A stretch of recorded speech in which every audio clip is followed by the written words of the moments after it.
हाथरस जनपद के सिकंदराबाद तहसील के गांव में एक दुखद और दर्दनाक घटना अपराह्न में घटित हुई।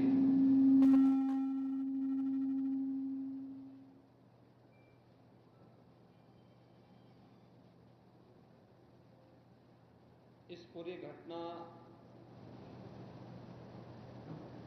के तह तक जाने के लिए शासन स्तर पर हम लोगों ने कल भी जो व्यवस्था बनाई थी, लेकिन प्रथम दृष्टया हम लोगों का यह था कि पहले राहत और बचाव के कार्य को आगे बढ़ाया जाए।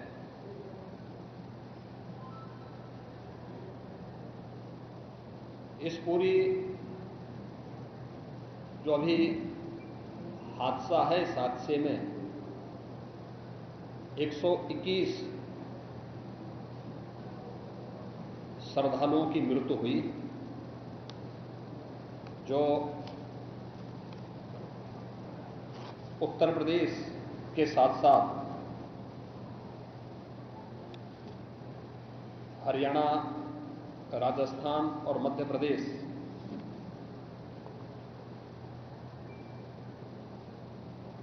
से भी जुड़े हुए थे। उत्तर प्रदेश में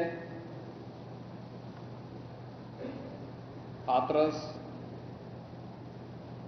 बदायूं, कासगंज, अलीगढ़, एटा, ललितपुर, शाहजहांपुर, आगरा, फिरोजाबाद, गौतम बुद्ध नगर, मथुरा, औरैया, बुलंदशहर, पीलीभीत, संभल और लखीमपुर खीरी, इन 16 जनपदों के भी कुछ श्रद्धालु जन थे जो इस हादसे के शिकार हुए हैं।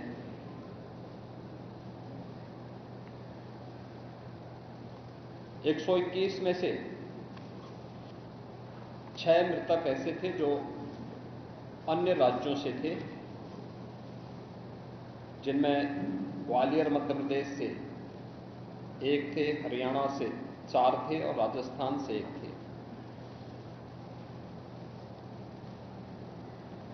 हाथरस के जिला हॉस्पिटल में मैंने जो घायल हैं, 31 ऐसे घायल हैं जो हाथरस, अलीगढ़, एटा और आगरा के हॉस्पिटल में जिनका उपचार चल रहा है, और उसमें लगभग सभी आउट ऑफ डेंजर है।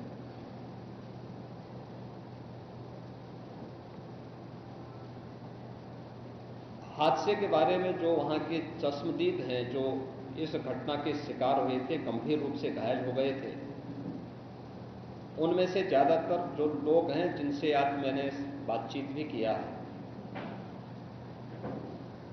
वे सभी इस बात को बोलते हैं कि हादसा कार्यक्रम के उपरांत जब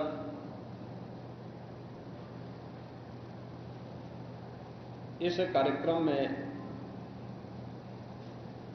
जो सज्जन वहां पर अपना उपदेश देने के लिए आए थे, उनका कार्यक्रम या उनकी कथा संपन्न हुई, तो कथावाचक के मंच से उतरने के बाद जीटी रोड में जैसे ही उनका काफिला आया था, तो उन्हें छूने के लिए जब महिलाओं का एक दल उधर बढ़ा, तो उनके पीछे पीछे भीड़ गई और इसी के बाद वे एक दूसरे के ऊपर चढ़ते गए। सेवादार भी लोगों को धक्का देते रहे, जिसके कारण दोनों ओर, जीटी रोड के दोनों ओर और जीटी रोड के अंदर भी ये सब हादसा वहां पर होता हुआ दिखाई दिया। इसका सबसे दुखद पहलू यह था कि इस प्रकार के आयोजन में जो सेवादार प्रशासन को अंदर घुसने नहीं देते, दुर्घटना होने के तत्काल बाद या दुर्घटना के दौरान प्रारंभिक रूप में इन्होंने पहले वहां पर इस मामले को दबाने का प्रयास किया, लेकिन जब उन्हें प्रशासन ने हॉस्पिटल ले जाने की कार्रवाई प्रारंभ की तो इनमें ज्यादातर सेवादार वहां से भाग गए। इस पूरी घटनाक्रम के लिए हम लोगों ने एडीजी आगरा की अध्यक्षता में एक एसआईटी गठित की है, जिसने अपनी प्रारंभिक रिपोर्ट दी है और इस घटना की तह में जाने के लिए उनसे कहा गया है। बहुत सारे ऐसे पहलू हैं जिन पर जांच होनी बहुत आवश्यक है। अब तक प्रथम दृष्टया जो थी हमारी कार्रवाई ये थी कि राहत और बचाव के कार्य को आगे बढ़ाने के बाद आयोजकों को पूछताछ के लिए बुलाना,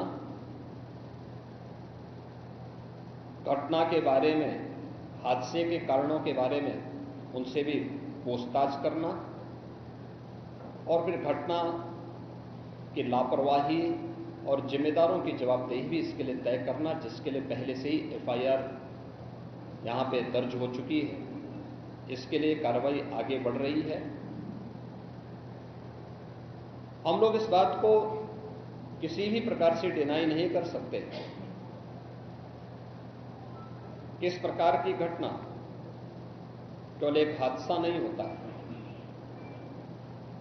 अगर हादसा भी है तो उसके पीछे कौन जिम्मेदार है, और अगर वह घटना घटित हुई है तो इसके पीछे हादसा नहीं तो साजिश किसकी है, कौन इसके पीछे है, इन सभी पहलुओं को लेकर के राज्य सरकार ने तय किया है कि हम इसका एक जुडिशियल इंक्वायरी भी करवाएंगे। और जुडिशियल इंक्वायरी हाईकोर्ट के एक रिटायर्ड जज की अध्यक्षता में होगी, जिसमें प्रशासन और पुलिस के भी रिटायर्ड सीनियर अधिकारियों को रख करके इस पूरी घटना की तह में जाकर के जो भी इसके लिए दोषी होगा उन्हें इसकी सजा देना और इस प्रकार की घटना की पुनरावृत्ति न हो,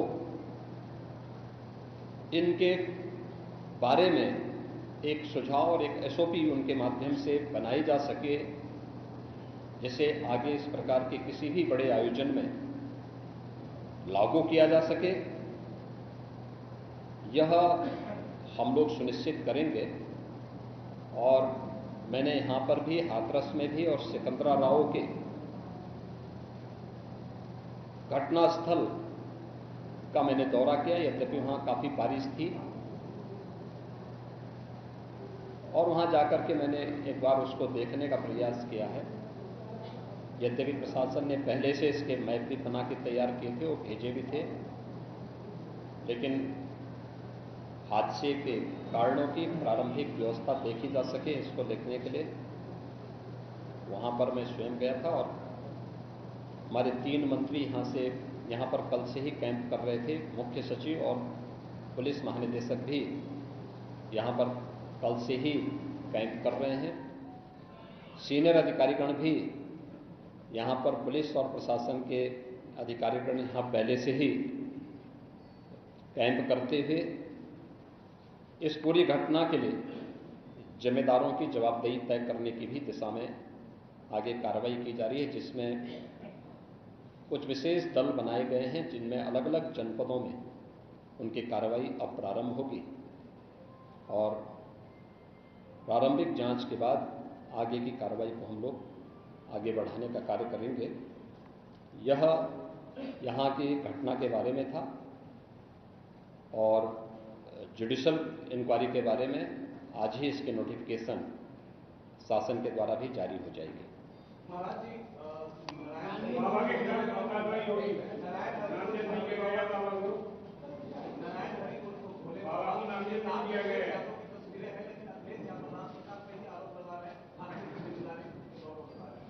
देखिए, कुछ लोगों की एक प्रवृत्ति होती है कि इस प्रकार के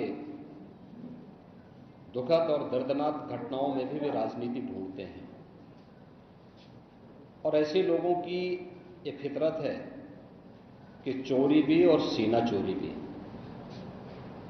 यह हर व्यक्ति जानता है कि सज्जन के फोटो किसके साथ में हैं, उनके राजनीतिक संबंध किन के साथ जुड़े हुए हैं।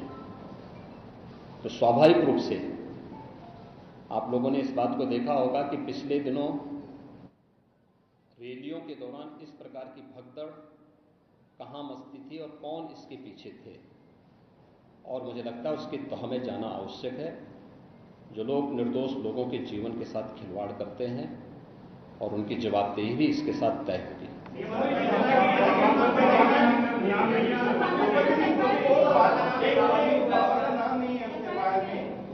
आपने कहा कि ऐसे आयोजनों में प्रशासन को घुसने की इजाजत नहीं होती है, तो ऐसा क्यों होता है कि क्या भविष्य में ऐसी चीजें ना हो? देखिए,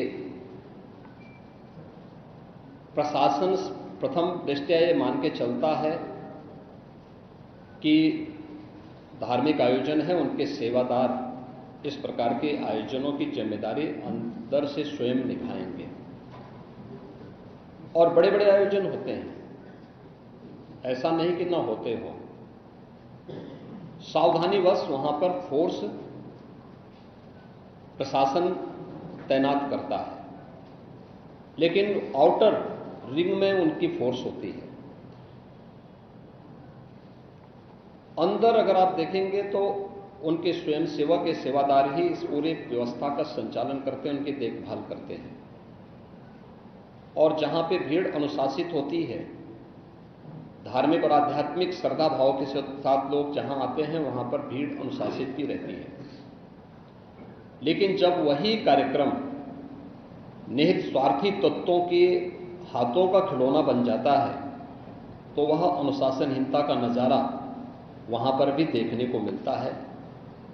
और इसका शिकार अंततः वह निर्दोष व्यक्ति होता है जो धार्मिक श्रद्धा के साथ उस आयोजन में भागीदार बनता है, क्योंकि उसको तो साजिश के बारे में पता नहीं होता है और वह अपनी उस श्रद्धा भाव के साथ आता है। लेकिन साजिश करने वाले लोग अपनी साजिश करके फिर वहां से चुपचाप खिसकने का प्रयास भी करते हैं। होना यह चाहिए था कि अगर हादसा था तो सेवादारों को वहां पर इस पूरी घटना को पहले तो अपनी व्यवस्था को सुदृढ़ करना चाहिए था, और अगर सुदृढ़ नहीं कर पा रहे थे तो प्रशासन का सपोर्ट लेकर के हादसे के शिकार लोगों को हॉस्पिटल पहुंचाने की व्यवस्था करनी चाहिए थी, उपचार की व्यवस्था करनी चाहिए थी। इसका सबसे दूसरा जो पहलू ये है कि हादसा में लोग मरते गए और सेवादार उससे पहले वहां से खिसक करके भाग चुके थे, और इसीलिए हम लोग इसकी तह में चले। और मैं इस बात के लिए आपको इस बात के लिए मैं कह रहा हूं ना कि मैंने इसीलिए जुडिशियल कमीशन के बारे में राज्य सरकार ने इसको तय किया है।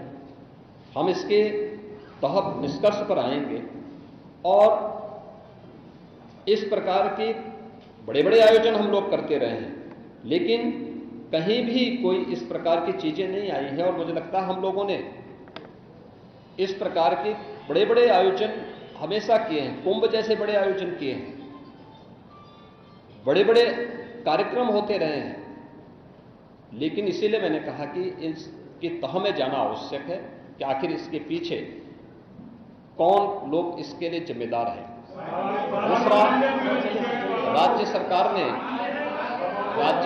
ने और केंद्र सरकार ने, देखिए कि एफआईआर एप्लीकेशन परमिशन के लिए जिन लोगों ने दी थी, प्रथम दृष्टया पहले एफआईआर उनके खिलाफ होती है और इसके बाद फिर उसका दायरा बढ़ता है। ये सभी अन्य लोगों के दायरे में आएंगे, जो भी इसके लिए जिम्मेदार होंगे वे इसमें आएंगे। केंद्र और राज्य सरकार ने आर्थिक सहायता की भी घोषणा की है। जो निर्दोष लोग इस पूरे हादसे के शिकार हुए हैं, उनके जो नाबालिग बच्चे हैं, जो स्कूल में पढ़ने वाले बच्चे हैं, उनको हम उत्तर प्रदेश मुख्यमंत्री बाल सेवा योजना के अंतर्गत उन बच्चों की पढ़ाई की व्यवस्था हम लोग राज्य सरकार से करवाएंगे। उन्हें जिस भी स्कूल में पढ़ रहे होंगे, जिन भी संस्थाओं में पढ़ रहे होंगे, या उनके स्कॉलरशिप आदि की व्यवस्था के लिए भी राज्य सरकार ने तय किया है। और प्रत्येक मृतक के परिवारजन को भी केंद्र और राज्य सरकार मिलकर के 4 लाख रुपए की सहायता और गंभीर रूप से घायल व्यक्ति को 1 लाख रुपए की सहायता दे रही है। धन्यवाद।